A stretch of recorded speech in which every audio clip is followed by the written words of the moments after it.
ברשות הרבנים החשובים, הרנן ורבנן, הרב שרייבר שליטה, כל הרבנים שנמצאים ואלה שהיו, כל אחד לפי כבודו ומעלתו, אישי הציבור, רבני המושבים, אורחים יקרים, קהילה יקרה, וברשות מורנו ורבנו הרב אביעד תפוחי שליטה. אלמלא נתבקשתי לדבר מהרב, לא הייתי גם מדבר, אבל כנציג הציבור לא יכולנו לסרב.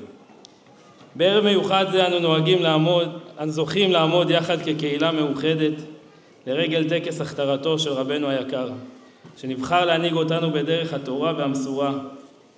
זהו יום של הודיה ושמחה, יום של התחדשות וציפייה, שבו אנו מכריזים ברוב פאר והדר על קבלת המנהיג הרוחני שלנו, שבעזרת השם ילווה אותנו בעצה טובה ובדרכה של תורה. בפרשתנו עסקנו בעיקר בדיני בין אדם לחברו. עניינים אלו מצויים בכל חברה אנושית הזקוקה לסדרי חיים שיבטיחו חיים הוגנים בין איש לרעהו. אך תחילת הפרשה מבקשת ללמדנו שסדרי החיים לא יכולים להסתכם בכללים אנושיים, אלא הם חייבים לבוא מתוך מוסר אלוהי המתפרט על חיי המעשה, ואלה המשפטים אשר תשים לפניהם. רבנו עובדיה מברטנורה אומר, לכל אומה יש ספר חוקים משלה, אבל אצל עם ישראל פרקי אבות, ספר המוסר, הוא לא מוסר אנושי רגיל, הוא מוסר שמושתת על התורה, מוסר אלוקי.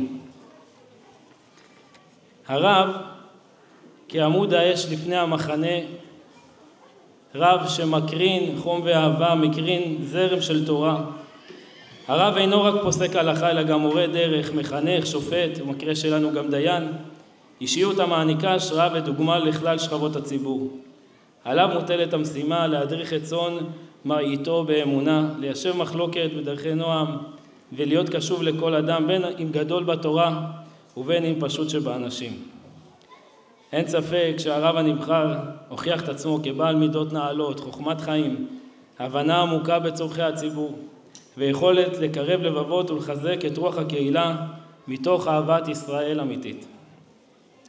תכונות אלו לצד למדנותו הרחבה ויראת השמיים שלו, מבטיחות כי ההנהגה תהיה מוארת באור של אמת, אהבה ואחדות.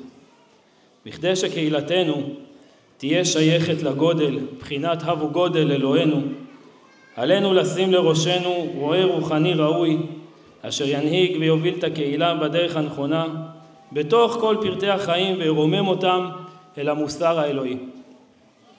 ברוך השם, זכינו במרא דאתרא שנכנס לתפקיד גדול ומשמעותי, להמשיך את הנהגת הקהילה עוד מהרבנים הקודמים שפעלו במסירות אין קץ לקידום הקהילה, כפי שהזכירו הרבה במהלך הערב.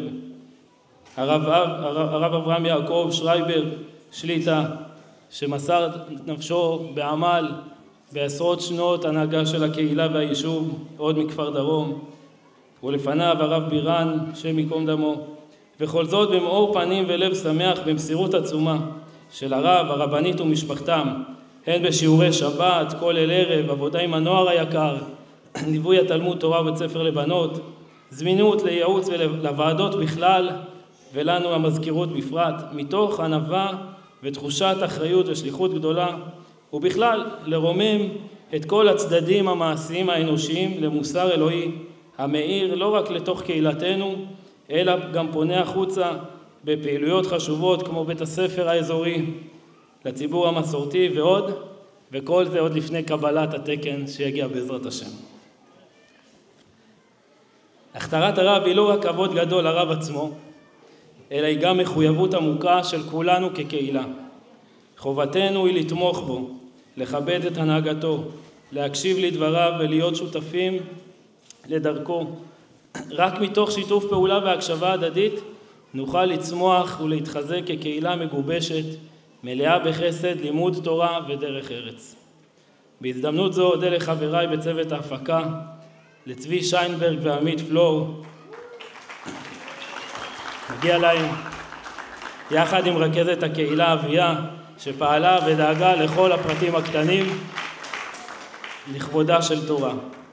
לחברי המזכירות העיקריים, הרב גדי בקיה, הרב דודי אלפר, עוז בן יצחק, יאיר בן דוד שהגיע במיוחד מעזה, ולמזכירנו דובי מגנהיים על מסירות מתמדת לטובת קידום היישוב בכלל והפקת הערב שיהיה ראוי לכבודה של תורה.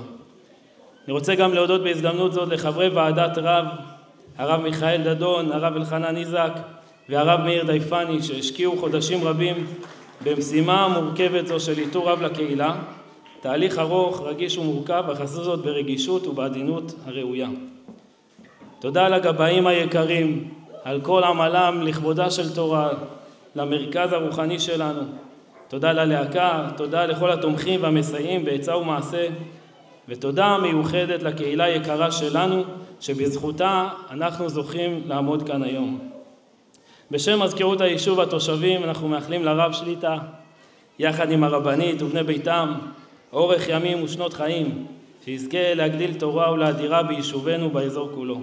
ימשיך ויתעלה במינוי הדיינות, ויזכה להנהיגנו עד ביאת משיח צדקנו מתוך בריאות איתנה, נאורה מעליה, ויזכה להנהיג אותנו מתוך נחת ושלווה, ברכה והצלחה בכל מעשיו, עד ביאת משיח צדקנו, שנזכה כולנו לראות ברכה רבה בפעילותו ובתורתו. ולנו כקהילה נאחל שנלך תמיד לאור התורה באחדות ובשמחה, ונזכה יחד כקהילה לבניין רוחני, ערכי ואיתן, שיאיר לדורות הבאים. מזל טוב לרב, מזל טוב לקהילה.